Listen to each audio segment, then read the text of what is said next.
It's my feel-good breakfast show. Welcome back to your Feel Good Breakfast Show. It's Expresso right here on SABC3. Now today we're talking about IBS, also known as spastic colon. Irritable bowel syndrome can be painful, it can be uncomfortable and tricky to manage no matter what you call it. That's why we have dietitian Megan Pentz-Kluyts from Be Well, and she's here this morning to explain a bit on how nutrition can help the condition, because we all know IBS is not a vibe. It's not a vibe. Morning, Megan. How are you? Good, and you? I'm good, thanks, Megan. Thank you so much for joining us. IBS, it comes in varying forms and degrees. It's a bit of a spectrum, but yeah, I've experienced the spastic colon before, and if you can imagine someone kind of like breaking a wooden stick and shoving it into your stomach and twisting it around, it's painful, okay? But it can be quite debilitating, especially if it's persistent. How common is IBS? Well, in actual fact, we guess it's around about 10 to 20%. And the reason we're not actually sure exactly how much is because, and it's more common in women, is because the symptoms that one has is very common, they're common gut issues. So you look at something like abdominal pain, you look at bloating, you look at cramping, diarrhea and or constipation.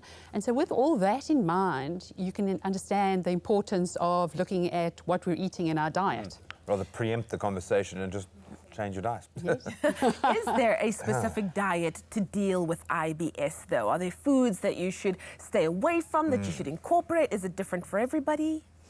Well, there's the one answer I can definitely say is that diet does help. Yeah. So everyone does experience different foods that trigger their symptoms. Okay. My suggestion would be that the first thing you do is if you have IBS symptoms, is that you keep a food diary for a while. Okay. That'll help you pick up, there's a trend in terms of what type of foods you might be experiencing to have a problem with.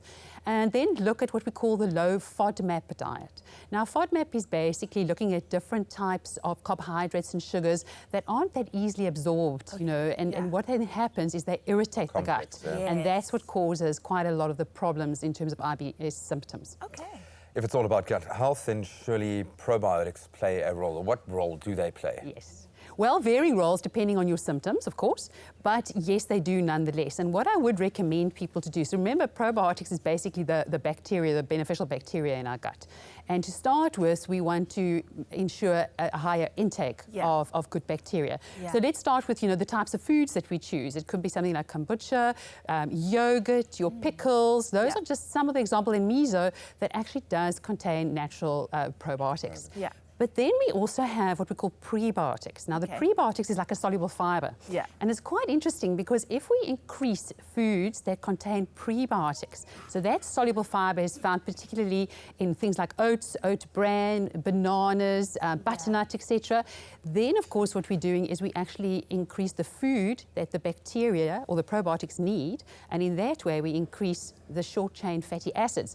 And that's what actually assists us in terms of keeping our gut healthy. Oh, wonderful. What about dietary fat? Can that also affect IBS as well?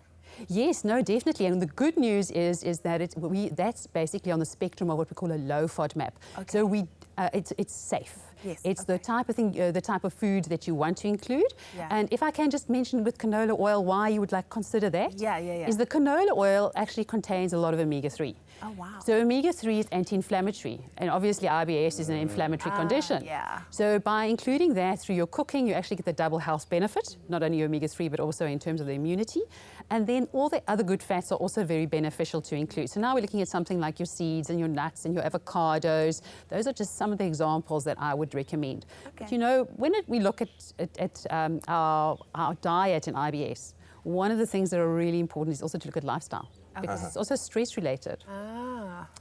It's the modern human condition. Yeah. It seems to be so closely related, but I think the most important lesson here is that if you are suffering from any of the symptoms that we discussed, that you can do something about it. Love the idea of a food diary. I think start to get a bit of an algorithm in your own life. But don't wait, just do something about it. Megan, thank you so much for those key insights. Here's to a healthy gut, and for great recipes, more information on canola oil, which seems to be a fantastic remedy, especially with that super element of the omegas. You can visit bewellfoods.co.za.